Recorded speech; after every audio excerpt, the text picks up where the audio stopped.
Alright, let's see this question. Certain quantity of water cools from 70 to 60 degrees Celsius in first 5 minutes and to 54 degrees Celsius in next 5 minutes. The temperature of the surrounding is. देखिए ये Newton's law of cooling पे base है. Suppose ये कोई hot body है temperature T पर और surrounding का टेम्परेचर TS है. तो रेट ऑफ कूलिंग जो डिपेंड करती है इन दोनों के टेम्परेचर डिफरेंस पर, T माइनस TS पर डिपेंड करती है. इसको एक्सेस टेम्परेचर भी बोलते हैं. तो जितना ज़्यादा एक्स्ट्रा टेम्परेचर होगा बॉडी का सराउंडिंग के ऊपर उतना फास्ट कूलिंग होगी. ठीक है, इनिशियली तो ग्राफ फास्ट नीचे आता है, फिर एक्सेस टेम्परेचर कम होता है तो कूलिंग डिक्रीज हो जाती है. तो rate of cooling is directly proportional to excess temperature.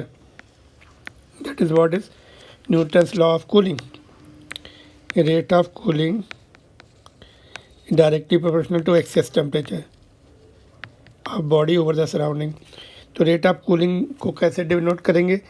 Initial temperature minus final temperature upon time. तो initial temperature T1, final temperature T2 उस time T interval time T में is equal to minus K. Minus इसलिए है कि temperature drop हो रहा है.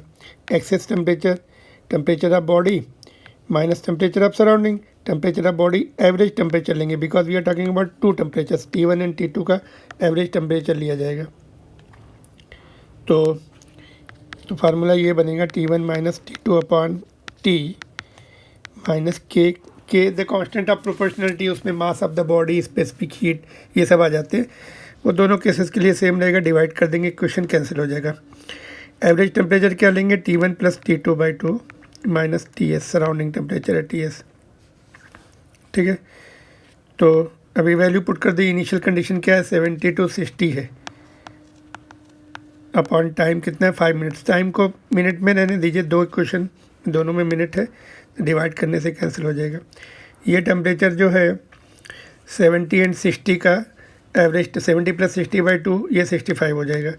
और सराउंडिंग टेम्परेचर आपका निकालना है हमें. तो यहाँ भी देखो ये लेफ्ट में कितना आ रहा है, ये 10 का डिफरेंस आ रहा है.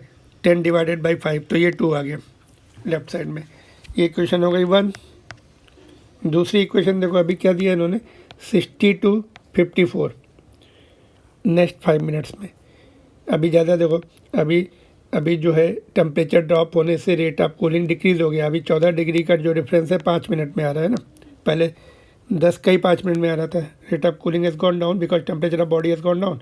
तो डिफरेंस ऑफ टेम्परेचर फिर से 60 minus 54 divided by 5 is equal to minus K. And इसका एवरेज टेम्परेचर कितना आएगा? 60 प्लस 54, इसका आएगा 57 बाई 2 है ना. 57 आ जाएगा. 60 plus 54 by 2 is 57 minus surrounding temperature as it is. तो ये कितना डिफरेंस दे रहा है देखो, ये 6 बाई 5. तो डिवाइड कर दो इक्वेशन 1 को इक्वेशन 2 से. 1 डिवाइडेड बाई 2, तो ये 2 है, नीचे 6 बाई 5, 5 ऊपर आ गया. यहाँ पे देखिए कितना आ रहा है, 65 minus TS, 57 minus TS. Cross multiply कर लो, अभी ये छोटा कर लो इधर से देखो 3. अभी 5 इंटू 57 क्रॉस मल्टीप्लाई कर रहे हैं. 5 into TS is equal to 3 into 65 minus 3 TS. तो ये टेम्परेचर देखो कितना आएगा, 5 7 25 25 3 180 285. ठीक है, माइनस अभी इसको इधर ले आओ, ये आ जाएगा 195. और ये TS उधर गया, माइनस 5 TS प्लस हो जाएगा, उसमें से माइनस 3 तो 2 TS. तो ये टेम्परेचर देखिए अभी ये कितना डिफरेंस बचा आपका, 90 का डिफरेंस बचा. 90 इज इक्वल टू 2 TS. तो 2 नीचे चला जाएगा. 90 by 2 is 45 degree Celsius. Temperature of surrounding is 45 degree Celsius which is option number 1. ठीक है, तो आपको ये न्यूटन्स लॉ ऑफ कूलिंग का याद रखना है, ये फार्मूला.